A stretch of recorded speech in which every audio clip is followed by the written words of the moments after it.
ప్రభువును రక్షకుడైన యేసుక్రీస్తు పరిశుద్ధ నామమున ప్రియదేవుని సంఘం ప్రియదేవుని బిడ్డలారా మరి ఉదయకాల సమయం దేవుని వాక్యం ధ్యానించడం ముందుగా ప్రార్థన చేసుకుందాం. ప్రార్థన. కృపగల తండ్రి, దయగలమైన శ్రేణి బంగారు పాదాలకు లెక్కలేని వందనాలు, స్తుతులు, స్తోత్రములు. గతించిన రాత్రంతా నీ రేఖల చోటును కాచి కాపాడి సంరక్షించిందేవా మరి ఉదయకాల సమయం సజ్జ లెక్కను చేరి ప్రార్థించుండగా వాక్యమైన దేవుడు వాక్యం ద్వారా నాతో మాతో మాట్లాడి మీరే మహిమ ఘనత ప్రభావాలు పొందమని యేసునామమున అడుగుతున్నాం తండ్రి. ఆమేన్. ప్రియదేవుని సంఘం ప్రియదేవుని బిడ్డలు నేడు ఏర్పాటు చేయడం వాక్య భాగము అపోస్తలుడైన పౌలు తిమోతికి రాసిన మొదటి పత్రిక 3వ అధ్యాయము 8 నుంచి 13 వచనాలు ధ్యానం చేసుకున్నాము. అపోస్తలుడైన పౌలు తిమోతికి రాసిన మొదటి పత్రిక 3వ అధ్యాయము 8 నుంచి 13 వచనంలో ఈ విధంగా రాయబడినవి. అలాగుననే పరిచారకులు మాన్యులయ్యుండి ద్విమనస్కులను మిగిలిన మద్యపాన శక్తులను దుర్లాభము అపేక్షించు వారినై ఉండక విశ్వాస మర్మమును పవిత్రమైన మనస్సాక్షితో గైకొను వారై ఉండవలెను. పౌలు తిమోతికి పత్రిక రాస్తూ అధ్యక్షత అర్హత కలిగిన వారిగా ఎలా ఉండాలో నేను తెలియజేశాడు. ఈరోజు పరిచారకుల యొక్క అర్హతలు అంటున్నాడు. అంటే పరిచర్య చేసేవాడు ప్రభు పరిచర్యలో ప్రభు సాక్షిగా అతను జీవించాలంటే తన యొక్క ఆలోచన విధానము, తలంపులు, ఈ లోకంలో తను జీవిస్తున్న జీవన శైలి, ఇవన్నీ కూడా పౌలు తిమోతికి చెప్తున్నాడు. అంటే ఆనాడు తిమోతికి పత్రిక రాసిన నేడు సమస్తమైన విశ్వాసులకు, సేవకులకు దేవుని యొక్క మాటగా పౌలు ఈ మాటను చెప్తూ నేడు సార్వత్రిక సంఘానికి విషయాన్ని చెప్తుంటున్నాడు. అలాగుననే పరిచారకులు మాన్యులయుండక ద్విమనస్కులను మిగుల మద్యపాన శక్తులను అంటున్నాడు. అంటే రెండు ఆలోచనలు, రెండు తలంపులు. మరి దేవుని యొక్క హృదయాన్ని అనుసరించేవారు ఒకరు, లోకానుసారంగా అనుసరించేవారుగాను, ఈ విధంగా వారు జీవించకూడదు అనే విషయాన్ని పౌలు గుర్తు చేశాడు. అంటే పరిచారకుడైన వాడు తన పరిచర్యలో తన పాత్ర ఏమైనదో చెప్తున్నాడు.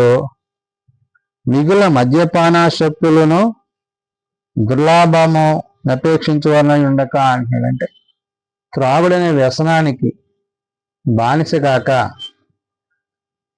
మరి నీ కాని దాన్ని నీవు ఆశించేవాడిగా, అపేక్షించేవాడిగా, దాని పట్ల నీ హృదయవాంఛ కలిగినట్లుగా నీవు జీవించకూడదు అంటున్నాడు. అంటే వ్యక్తి యొక్క ఆలోచన విధానంలో, వ్యక్తి యొక్క ఆలోచన పద్ధతులలో మార్పు అనేది కలగాలి. వాక్యానుసారంగా మనం జీవించాలి అనేది పౌలు యొక్క ఉద్దేశము.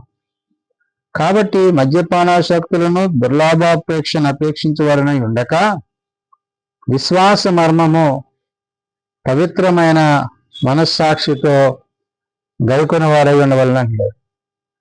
విశ్వాస మర్మమును అంటే విశ్వాసము, ప్రభువునందు విశ్వాసించి ఆ విశ్వాసమును కర్తయ్య దాన్ని కొనసాగించవాలని క్రీస్తుని బట్టి ఏ విధంగా అయితే మనం ముందు కొనసాగుతున్నామో ఆ విశ్వాసాన్ని బట్టి ఇక్కడ పౌలు తిమోతితో నేడు సార్వత్రిక సంఘంతో చెప్తున్న విశ్వాస మర్మమును పవిత్రమైన మనస్సాక్షితో అంటున్నాడు. అంటే పవిత్రమైన మనస్సాక్షి, నీ మనస్సాక్షి, నిన్ను గూర్చిన సాక్ష్యము, నీ ప్రవర్తనలో, నీ ఆలోచనలో, నీ తలంపులలో దేవుని పట్ల ఎటువంటి ఉద్దేశాన్ని నీవు కలిగి ఉన్నావనే విషయాన్ని ఇక్కడ ప్రస్తావించి అంటున్నాడు. విశ్వాసమర్మ పవిత్రమై మనస్సాక్షితో గైకొన వారై ఉండవలను అంటున్నాడు. నీవు క్రీస్తును, క్రీస్తు యొక్క ప్రేమను, క్రీస్తు యొక్క ఉద్దేశములను, ఆయన ఉపదేశముల చెట్టు, ఆయన ఆలోచనల తట్టు నీవు ఉండాలి తప్ప నీవు వాటిని విడిచేవాడిగా ఉండకూడదు. మరియు వారు మొదట పరీక్షింపబడవలెను, తరువాత వారు అనింద్యులైతే పరిచారకులుగా ఉండవచ్చు అంటాడు. అంటే పరీక్షింపబడాలండి. అంటే నీ ప్రవర్తనలో, నీ ఆలోచనలో మంచి విశ్వాస సంబంధమైన విశ్వాసిగా నీవు దేవుని ఎదుట ఒప్పుకోగలిగిన అర్హత కలిగిన బిడ్డగా ఉండాలి అంటున్నాడు. కాబట్టి ఇక్కడ ఎవరైతే పరిచారకులుగా అర్హత కొరకు ఎదురు చూసేవారై ఉండి పరిచారకులై ఉంటున్నారో వారి పరిచర్య ప్రభువుని బట్టి, పరిశుద్ధాత్మని బట్టి, తండ్రి యొక్క చిత్తాన్ని బట్టి కలిగేదై ఉండాలి. అందుని బట్టి అటువలే పరిచర్య స్త్రీలను మాన్యులై, కొండెములు చెప్పని వారును, మితానుభవము గలవారును, అన్ని విషయంలో నమ్మకమైన వారినై ఉండాలి అంటున్నాడు. ఇక్కడ కుటుంబ వ్యవస్థలో దేవుని యొక్క పరిచర్యలో స్త్రీల యొక్క పాత్ర, వారు పరిచర్యను గురించి, ప్రభువుని గురించి వారు ఎటువంటి ఆలోచన కలిగి ఉండాలో, ఏ విధంగా వారు ప్రవర్తించాలో, జీవించాలో చెప్తున్నాడు. అందుకనే అటువలే పరిచర్య చేయు స్త్రీలు మాన్యులై, కొండెములు చెప్పని వారును అంటున్నాడు. అంటే వారి యొక్క ఆలోచన అది తమ స్వనీతిని ఆధారం చేసుకొనక దేవుని యొక్క వాక్యమును బట్టి, నీతిని బట్టి అది కొనసాగాలి అని చెప్తూ అన్ని విషయములలో నమ్మకమైన వారై ఉండవలను అంటున్నాడు. అన్ని విషయాలు అంటే ప్రభు ప్రేమలో, ప్రభు వాక్యములో, ప్రార్థించటంలో, స్తుతించటంలో, కీర్తించటంలో, ఈ అన్ని కార్యక్రమాలు ప్రభు పట్ల నీవు చేయ ప్రతి కార్యక్రమంలో నీవు నమ్మకమై ఉండాలి అంటారు. ఆ నమ్మకాన్ని, ఆ విశ్వాసాన్ని నువ్వు కనపరిచినప్పుడు దేవుడు పరిచర్యకు అర్హత కలిగిన వారిగా వారిని ఎంచుకుంటాడు. కాబట్టి పౌలు ఏదైతే తిమోతికి చెప్తున్నాడో వాటిని ఉద్దేశించి పరిచారకులు ఏకపక్షి పురుషులను, తమ పిల్లలను, తమ ఇంటి వారిని బాగుగా ఏలువారని ఉండవలను అంటున్నాడు. కుటుంబ వ్యవస్థకు వచ్చే సమయానికి వారి యొక్క పద్ధతులు, వారు జీవించవలసిన జీవన స్థితిని వారు చెప్తున్నాడు. ఎలా అంట, పరిచారకులు ఏకపత్ని పురుషులను అంటాడు. ఏకపత్ని అంటే ఒక భార్య కలిగిన స్త్రీ కలిగిన వారిగా, కుటుంబముగా వాళ్ళు ఉండాలి.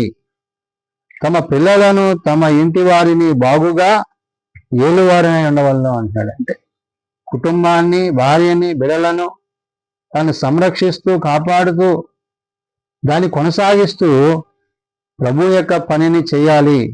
కాబట్టి ఇక్కడ వివాహం విషయంలో తాను బహు జాగ్రత్త కలిగి ఉండాలి అనే విషయాన్ని చెప్తున్నాడు. బిడ్డల విషయంలో కూడా అది దేవుని యొక్క చిత్తానికి లోబడి, ఎప్పుడైతే ఆ కుటుంబము ఆ విధంగా ప్రభువులో, పరిశుద్ధాత్మలో, దేవునిలో కొనసాగుతూ ఉంటుందో దాన్ని అంటున్నాడు, పరిచారకులయ్యండి ఆ పనిని బాగుగా నెరవేర్చువారు మంచి పదవిని సంపాదించుకొని క్రీస్తు యేసునందలి విశ్వాసమునందు బహు ధైర్యము గలవారగుదురు అంటారు. కాబట్టి మంచి విశ్వాసమును, దేవుని ప్రేమను, దేవుని చేత బలానమ్మకమైన మంచి దాసురాలా అనిపించే స్థితిలో నీ యొక్క పరిచర్య, నీ సేవ ఉండాలి అనే మాటని ఇక్కడ పౌలు తిమోతికి తెలియజేస్తున్నాడు.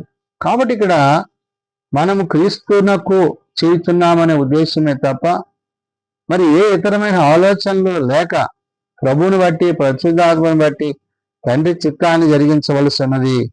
కాబట్టి పరిచారకులై ఉండి ఆ పనిని బాగుగా నెరవేర్చువారు మంచి పదవిని సంపాదించుకొని క్రీస్తు యేసునందలి విశ్వాసమందు బహు ధైర్యము గలవారవుదురు అని. మంచి పదవి అంటే ప్రభు యొక్క పాత్రగా, ప్రభు యొక్క పాత్రలో అర్హత కలిగిన వారుగా, వారు ఎటువారై క్రీస్తు యొక్క ప్రేమను కలిగి ఉంటారనే విషయాన్ని పౌలు చెప్తున్నాడు. కాబట్టి ఇక్కడ మనము పాపమునకు, శరీర సంబంధమైన వాటికి చోటు ఇవ్వద్దు అన్నాడు. మద్యపానంతోనూ దుర్లభమై అపేక్షించక, రెండు మనస్సులు కలిగి ఉండక, నీవు క్రీస్తు యేసులో ప్రత్యేకపరుచుకున్నప్పుడు ఆయన నిన్ను తన పరిచర్యకు అర్హత కలిగిన వానిగా, అర్హురాలిగా చేయనని పౌలు ఆనాడు తిమోతికి పత్రిక రాస్తూ నేడు సార్వత్రిక సంఘానికి పౌలు చెప్తున్న మాట, అట్టి పరిచర్యలు చేయువారముగాను, ఒకవేళ ఆ పరిస్థితులు మనం కలిగి లేకపోతే ఆ విధంగా ప్రవర్తించడానికి దేవుడు సహాయము చేయులాగునను ఆయన సన్నిధిలో మనం ప్రార్థించు వారమై ఉండాలి. ప్రార్థన చేసుకుందాం. మమ్మల్ని మిక్కిలిగా ప్రేమించిన మా తండ్రి, కృపగలిగిన దేవ, నిజమైన ఆయన, నీ పిలుపునకు లోబడి, నీ ఉద్దేశాలకు లోబడి, నీ ఆలోచనలకు లోబడి మేము జీవించుటకు, ప్రార్థించుటకు మాకు నీ సహాయము దయచేయండి. ఎందుకంటే నాయన, నీ వాక్య సత్యమును అనుసరించి, నీ వాక్యానుసారంగా జీవించే ధన్యతను, యోగ్యతను నీ బిడ్డలైన వారందరూ కలిగి ఉంటకు సహాయం దయచేయండి. బలహీనలను బలపరచువాడు, రోగులను స్వస్థపరచువాడు, ఆయా ప్రార్థనాస్వరం కుటుంబాలను ప్రత్యేకపరిచి నీ సన్నిధి, నీ తోడ్పాటు, నీ తోడు జీవనం దయచేయండి. ప్రభా, ఏదైనా పరిచర్ల ప్రయాణాల్లో మీరు మాకు తోడైందండి. వాక్యమైన దేవుడు వాక్యం ద్వారా మా అందరితో మీరే మాట్లాడి, నీ పరిచర్యలో, నీ సేవలో మేము ఎట్టి వారమై ఉండాలో అది నీ ఉచితమైన కృపైనదనే విషయాన్ని ఎరిగి నీ అందమేమను నీ మాటలు తెలిసినట్లు అట్టి కృప చేత నింపమని యేసునామమున నడుచున్నాం తండ్రి. ఆమేన్. పరలోకమందున్న మా తండ్రి, నీ నామము పరిశుద్ధపరచబడుగాక, నీ రాజ్యం వచ్చుగాక, నీ చిత్తం పరలోకమందు నెరవేర్చినట్లు భూమి మీద నెరవేరుగాక. మానవులు మాకు దయచేయము, మళ్ళీ ప్రార్థన చేసిన వారిని మేము క్షమించిన ప్రకారం మా ప్రార్థన క్షమించు. శోధనలు తేకాల్సిన తప్పించము. రాజ్యము, శక్తి, మహిమ నిరంతరం నీవేనని. ఆమేన్. మన ప్రభువు తండ్రి దేవుని ప్రేమ, ప్రభువైన యేసుక్రీస్తు కృప, ఆదరణకర్త అయిన పరిశుద్ధాత్మని సహాయము సదాత్మరండి సంరక్షించిన గాక. ఆమేన్.